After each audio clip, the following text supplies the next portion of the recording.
और साथ ही करुणा का सागर क्यों कहा जाता है? आखिर शिव कौन है और क्यों उनके हर प्रतीक के पीछे एक ब्रह्मांडीय अर्थ छिपा है? क्या आपने कभी सोचा है जिस भगवान को स्वयंभू कहा गया है, उनका जन्म आखिर हुआ कैसे? कौन है वो जो सृष्टि से पहले भी थे और सृष्टि के अंत के बाद भी रहेंगे? क्या शिव वास्तव में जन्मे थे या वे स्वयं अनंत से प्रकट हुए? आज हम बात करेंगे उस रहस्य की जिसे सुनकर शायद आपका नजरिया ही बदल जाए। आदि योगी भगवान शिव का जन्म कैसे हुआ? हजारों युग पहले जब न कोई आकाश था, न पृथ्वी, न देवता, न जीव, सिर्फ एक अदृश्य चेतना थी जिसे सदाशिव कहा गया। वो चेतना थी निराकार, पर उसी के भीतर छिपी थी शक्ति जो हर सृजन की जननी है। तब शक्ति ने इच्छा की कुछ बने, तभी पहली बार सृष्टि ने आंखें खोली।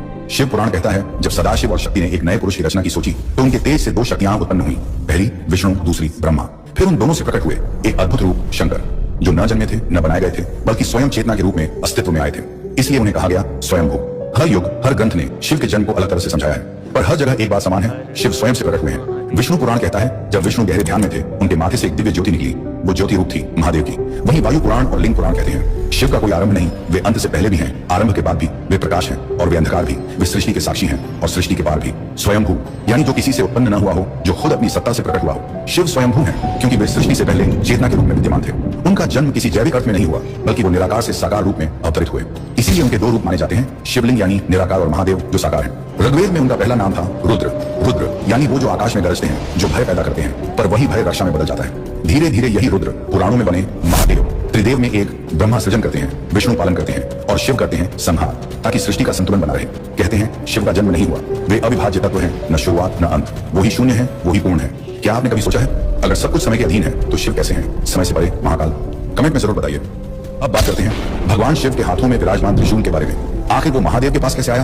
पौराणिक कथाओं के अनुसार त्रिशूल का निर्माण स्वयं भगवान ने नहीं, बल्कि दिव्य शिल्पी विश्वकर्मा ने किया था। माना जाता है जब सूर्यदेव ने विश्वकर्मा की पुत्री संजना से विवाह किया तो उनकी तेजस्विता इतनी प्रचंड थी कि संजना उसका ताप सह नहीं सकी। उन्होंने अपने पिता से समाधान मांगा। तब विश्वकर्मा ने सूर्यदेव से कहा, हे भास्कर, अपनी तपन को कुछ कम करो। सूर्यदेव ने अपनी शक्ति का एक भाग अपने पास रखा और शेष भाग पृथ्वी पर छोड़ दिया। वो ऊर्जा इतनी तीव्र और विनाशकारी थी कि पूरी पृथ्वी भस्म हो सकती थी।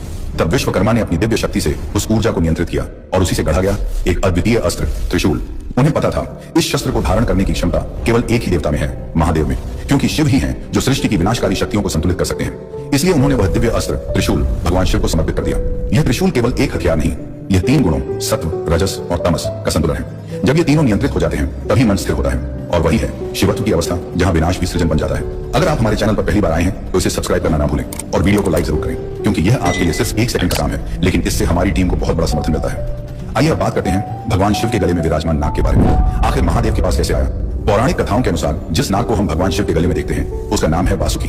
वासुकी नागों के राजा थे और भगवान शिव के परम भक्त। उनकी एकमात्र इच्छा थी कि वे सदैव महादेव के समीप रहें। कहा जाता है जब देवता और दानवों ने अमृत प्राप्त करने के लिए समुद्र मंथन आरंभ किया, तब वासुकी ने स्वयं को मंदराचल पर्वत के चारों ओर लपेट लिया और रस्सी के रूप में उपयोग होने को स्वीकार किया। मंथन के दौरान उनका पूरा शरीर विष और घर्षण से लहूलुहान हो गया। फिर भी उन्होंने शिव का नाम लेकर अपना कर्तव्य निभाया। समुद्र मंथन से जब भयानक हलाहल विष निकला, उस विष की ज्वाला से सभी देवता और असुर जलने लगे। तब देवताओं ने भगवान शिव से प्रार्थना की।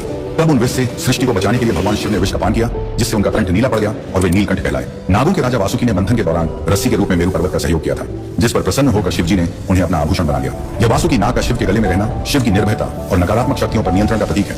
क्या आपने कभी सोचा है अगर विष शिव ने न पिया होता तो क्या ब्रह्मांड बचता? आपकी क्या राय है? ऐसे ही भगवान शिव की लीलाएं सिर्फ कथाएं नहीं, रहस्यों का सागर है। कभी नीलकंठ बनकर विष को पी जाना तो कभी कैलाश की नीरवता में समाधि लगाना। हर कथा के पीछे छिपा है कहीं अनकहा सत्य जो आज तक कोई पूरी तरह समझ नहीं पाया। ऐसे ही अनगिनत रहस्यों में से एक है केदारनाथ मंदिर का रहस्य। वो स्थान जहां आस्था और अद्भुत शक्तियां एक साथ जीवित हैं, जहां हर पत्थर, हर शिला शिव की उपस्थिति का प्रमाण देती है। कहा जाता है केदारनाथ में आज भी वो दिव्य ऊर्जा प्रवाहित होती है जो सृष्टि के आरंभ और अंत दोनों से जुड़ी है।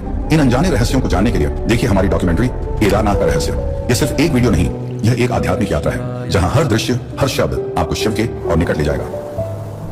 अब जानते हैं कि भगवान शिव ने अपने मस्तक पर चंद्रमा को क्यों स्थान दिया और इसके पीछे की पौराणिक कथा क्या है। शिव पुराण के अनुसार राजा दक्ष की 27 बेटियां थीं, जिनका विवाह चंद्रदेव से हुआ था। विवाह के समय चंद्रदेव ने राजा दक्ष से वचन दिया था कि वे अपनी सभी पत्नियों को समान प्रेम और सम्मान देंगे।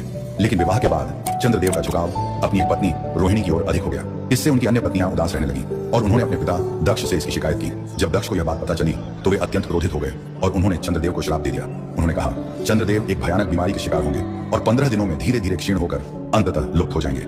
इस श्राप को सुनकर चंद्रदेव भयभीत हो गए और इस कष्ट से मुक्ति पाने के लिए वे ब्रह्मा जी के पास गए। ब्रह्मा जी ने उन्हें भगवान शिव की पूजा करने का उपाय बताया। तब चंद्रदेव ने मिट्टी का शिवलिंग बनाकर महामृत्युंजय मंत्र का जाप करते हुए कठोर तपस्या की। कई वर्षों की तपस्या के बाद भगवान महादेव प्रसन्न हुए और उन्होंने चंद्रदेव को दर्शन दिए। भगवान शिव ने उन्हें वरदान दिया कि वे पूरी तरह से कभी भी समाप्त नहीं होंगे। 15 दिनों तक घटने के बाद अगले 15 दिनों में वे फिर से बढ़ते जाएंगे। इसी कारण अमावस्या के दिन चंद्रमा पूरी तरह से लुप्त हो जाता है और फिर पूर्णिमा के दिन दोबारा पूर्ण रूप में प्रकट हो जाता है। भगवान शिव ने चंद्रदेव को अपने मस्तक पर स्थान दिया, जिससे यह संकेत मिलता है कि महादेव के आशीर्वाद से ही चंद्रमा का अस्तित्व बना हुआ है। इसी कारण भगवान शिव को चंद्रशेखर भी कहा जाता है। शिव पुराण के अनुसार भगवान शिव पूरे शरीर पर भस्म धारण करते हैं। यह कोई नई बात नहीं है कि महादेव का संबंध भस्म से गहरा जुड़ा हुआ है। दरअसल इसके पीछे एक प्राचीन कथा है जिसे शिव पुराण में विस्तार से बताया गया है। बहुत समय पहले एक महान आर्षि थे जिनका नाम प्रणाक था। वे वर्षों तक जंगल में कठोर साधना कर रहे थे। इस दौरान उन्होंने सिर्फ पत्ते और फल खाकर जीवन व्यतीत किया। एक दिन जब वे जंगल से घास काटकर अपने आश्रम की मरम्मत कर रहे थे, तभी अचानक उनकी उंगली कट गई। लेकिन जब उन्होंने अपनी उंगली को देखा तो आश्चर्यचकित रह गए, क्योंकि वहां से खून की जगह पेड़ के पत्तों का रस बह रहा था। ऋषि प्रणाक को लगा कि अब वे इतने शुद्ध हो चुके हैं कि उनके शरीर में खून की जगह सिर्फ पवित्र वनस्पतियों का रस बहता है। यह सोचकर वे अहंकार से भर गए और पूरे ब्रह्मांड में यह घोषणा करने लगे कि उनसे ज्यादा शुद्ध कोई नहीं। भगवान शिव ने उनका घमंड तोड़ने के लिए एक बूढ़े साधु के रूप में अवतार लिया और उनके पास पहुंचे। जब उन्होंने आर्षि प्रणाक से उनकी प्रसन्नता का कारण पूछा तो आर्षि ने अपनी उंगली से रस निकालने की पूरी कहानी सुनाई। बूढ़े साधु ने आर्षि से कहा, इसमें बड़ी बात क्या है? पत्ते भी जब जलते हैं तो वे राख में बदल जाते हैं और राख सबसे शुद्ध होती है। इसके बाद बूढ़े साधु ने अपनी ही उंगली काटी और उसमें से रक्त की जगह राख निकलने लगी। यह देख आर्षि प्रणाक समझ गए कि यह साधारण वृद्ध नहीं बल्कि स्वयं भगवान शिव है। आर्षि प्रणाक महादेव के चरणों में गिर पड़े और अपने अहंकार के लिए क्षमा मांगी। माना जाता है कि इस घटना के बाद भगवान शिव ने यह सिद्ध कर दिया कि भस्म ही सबसे शुद्ध तत्व है और तब से उन्होंने अपने पूरे शरीर पर भस्म धारण कर ली। इसी कारण भगवान शिव को भस्मधारी और भूतनाथ भी कहा जाता है, जो यह दर्शाता है कि हर चीज अंत में भस्म ही बन जाती है और यही सत्य है। ऐसे ही भक्ति में अघोरी साधु भस्म लपेटे शिव के उसी रौद्र रूप की साधना करते हैं जो जीवन और मृत्यु की सीमा मिटा देता है। सोचिए दोस्तों, कौन सा ईश्वर ऐसा है जो भूत प्रेत राक्षस पशु पक्षी सबको एक समान अपनाता है? यही तो शिव है जो सबको स्वीकारते हैं पर किसी का न्याय नहीं करते। और सबसे आश्चर्यजनक बात, शिव को श्मशान का वासी कहा जाता है। पर क्या आपने कभी सोचा क्यों? श्मशान, जहां हर इंसान समान होता है, न कोई राजा न कोई भिखारी, वहीं से शुरू होती है शिव की सच्ची उपासना। भस्म मृत्यु की याद दिलाती है कि सब कुछ नश्वर है। शिव उसे अपने शरीर पर मलते हैं क्योंकि वो मृत्यु को भी जीवन का हिस्सा मानते हैं। और यही दर्शन हमें सिखाता है, जो मृत्यु को समझ लेता है वही अमृत के रहस्य को पा लेता है। काशी में महाकालेश्वर के पास भस्म आरती आज भी होती है, जहां मुर्दों की राख से भगवान को सजाया जाता है, क्योंकि शिव वहां भी अमृत खोजते हैं जहां सब कुछ नश्वर है। विज्ञान कहता है राख यानी कार्बन वही तत्व जिससे सृष्टि बनी, और शिव उस कार्बन को कॉन्शियस एनर्जी में बदलते हैं। इसलिए शिव केवल मृत्यु के देवता नहीं, वो मृत्यु से पार जाने का मार्ग है। क्या आपने कभी सोचा क्यों उन्हें महाकाल कहा गया? क्योंकि वो समय को नहीं मानते, वो स्वयं समय है। जब काल रुकता है तब शिव प्रकट होते हैं। महादेव केवल देवता नहीं बल्कि वो चेतना है जो हर कण में व्याप्त है। वो रौद्र भी है, करुणामय भी, वो विनाशक भी है, सृजनकर्ता भी, वो काल भी है और काल के पार भी। जब कोई उन्हें भूतों का स्वामी कहता है तो वो मुस्कुराते हैं, क्योंकि वो जानते हैं भूत वर्तमान भविष्य तीनों उन्हीं में समाये हैं। महादेव हमें सिखाते हैं शक्ति तभी पवित्र है जब उसमें करुणा हो, और भक्ति तभी सच्ची है जब उसमें अहंकार न हो। वो सबके हैं, देव से लेकर राक्षस तक, मानव से लेकर पिशाच तक। इसलिए उन्हें कहा गया भोलेनाथ, जो बिना भेदभाव के सब पर कृपा करते हैं। हर हर महादेव। अब बात करते हैं भगवान शिव के डमरू के रहस्य के बारे में। पौराणिक मान्यताओं के अनुसार भगवान शिव डमरू के साथ प्रकट हुए थे। जब सृष्टि की रचना हुई तब इस संसार में कोई ध्वनि नहीं थी। जब माता सरस्वती प्रकट हुई तो सृष्टि में ध्वनि का संचार हुआ, लेकिन यह स्वर और ताल के बिना थी, जिससे संगीत में कोई लयबद्ध नहीं थी। तब भगवान शिव ने नृत्य करते हुए अपने डमरू को 14 बार बजाया।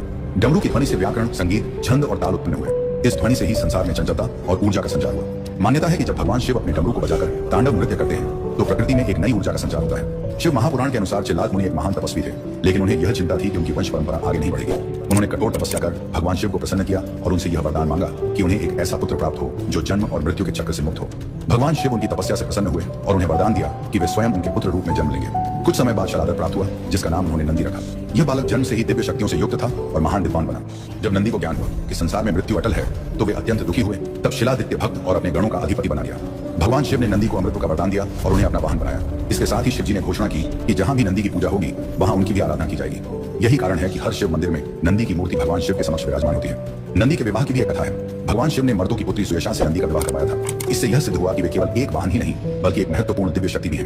अब जानते हैं भगवान शिव को भंग और धतूरा क्यों चढ़ाया जाता है। अगर भगवान शिव भांग पी सकते हैं तो हम क्यों नहीं? यह सवाल वाराणसी की गलियों और घाटों में अक्सर गूंजता है। इसकी वजह एक मान्यता है जिसके अनुसार भगवान शिव भांग का सेवन करते थे। पौराणिक कथा के अनुसार जब समुद्र मंथन से हलाहल विष उत्पन्न हुआ तो पूरी सृष्टि को बचाने के लिए भगवान शिव ने उसे अपने कंठ में धारण कर लिया, लेकिन हलाहल इतना प्रचंड था कि उसके प्रभाव से उनके गले में भयंकर जलन होने लगी। तब माता पार्वती ने इस जलन को शांत करने के लिए उन्हें भांग अर्पित की।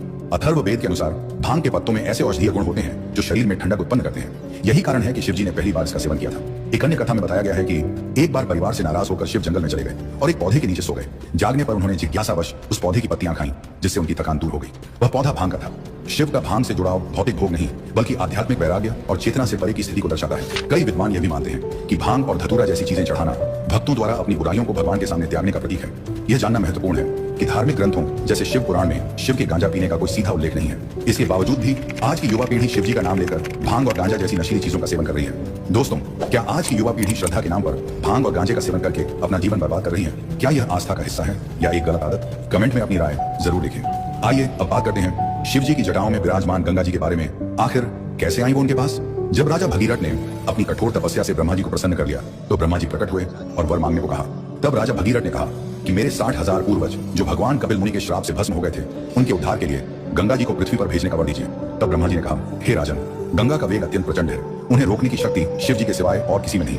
अतः तुम सबसे पहले शिव जी को प्रसन्न करो, उनकी तपस्या करो। ब्रह्मा जी की आज्ञा को शिरोधार्य कर राजा भगीरथ ने शिव जी की घोर तपस्या की और तब शिव जी प्रसन्न होकर प्रकट हुए और गंगा जी के वेग को अपनी जटाओं में रोकने का आश्वासन दिया। तत्पश्चात ब्रह्मा जी ने गंगा को छोड़ा और शिव जी ने अपने मस्तक पर गंगा जी के प्रचंड वेग को रोका। फिर उन्होंने अपनी जटाओं से गंगा को बिंदु सरोवर में छोड़ा। वहां से गंगा जी की 7 धाराएं निकली, हलादिनी, पावनी और नलिनी। ये 3 धाराएं पूर्व दिशा की ओर चली गई। सुचक्षु, सीता और महानदी सिंधु, ये 3 धाराएं पश्चिम दिशा की ओर प्रवाहित हुई और अंतिम 7वीं धारा महाराज भगीरथ के रथ के पीछे पीछे चली, जो भागीरथी और गंगा के नाम से प्रसिद्ध हुई। यही गंगा राजा भगीरथ के पीछे पीछे चलते हुए पूर्व दिशा में भगवान कपिल के आश्रम पहुंची। वहीं राजा सगर के 60,000 पुत्रों का उद्धार हुआ और फिर गंगा सागर में समा गई। महाराज भगीरथ ने अपने पूर्वजों का उद्धार करने के लिए गंगा को पृथ्वी पर लाया और इस प्रकार अपनी तपस्या और प्रयासों से उन्होंने न केवल अपने पूर्वजों को बल्कि पूरे जगत को कल्याण पहुंचाया। यह गंगा तीनों लोकों में प्रवाहित होती है, देवलोक, पृथ्वीलोक और पाताल लोक, और इसीलिए इन्हें त्रिपथगा कहा जाता है। अब बात करते हैं बाघ की खाल के बारे में। भगवान शिव को बाघ की खाल पहनना यह उनकी सर्वोच्च शक्ति और निर्भयता का प्रतीक है। पौराणिक कथाओं के अनुसार जब भगवान विष्णु ने हिरण्याकश्यप का वध करने के लिए नरसिंह अवतार लिया तो उनका क्रोध शांत नहीं हुआ। तब शिव जी ने वीरभद्र के रूप में शरभ अवतार लिया, जो गरुड़ सिंह और मनुष्य का मिश्रित रूप था।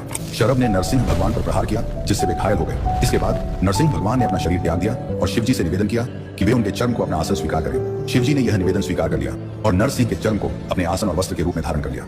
यह बाघ की खाल पहनना दर्शाता है कि शिव जी सभी शक्तियों से परे हैं और उन पर नियंत्रण रखते हैं। यह उनकी निर्भयता और किसी भी भौतिक वस्तु या भय से अप्रभावित रहने का प्रतीक है और साथ ही यह क्रोध, काम और अहंकार जैसी शक्तियों पर विजय का भी प्रतीक है। शिव वो है जो समय से भी परे है, जो सृष्टि के आरंभ और अंत दोनों है, जो भगवान भी है और वह प्राचीन शक्ति भी, जिससे यह पूरा ब्रह्मांड संचालित होता है। अगर आपको यह रहस्य पसंद आया तो वीडियो को लाइक करें, कमेंट में बताएं आपके अनुसार शिव कौन है, एक देवता या एक ऊर्जा। और हाँ, सब्सक्राइब जरूर करें क्योंकि अगले वीडियो में हम खोलने जा रहे हैं पद्मनाभ स्वामी मंदिर का रहस्य, जहां बंद दरवाजों के पीछे छिपे हैं ऐसे रहस्य जिन्हें आज तक कोई नहीं सुलझा सका।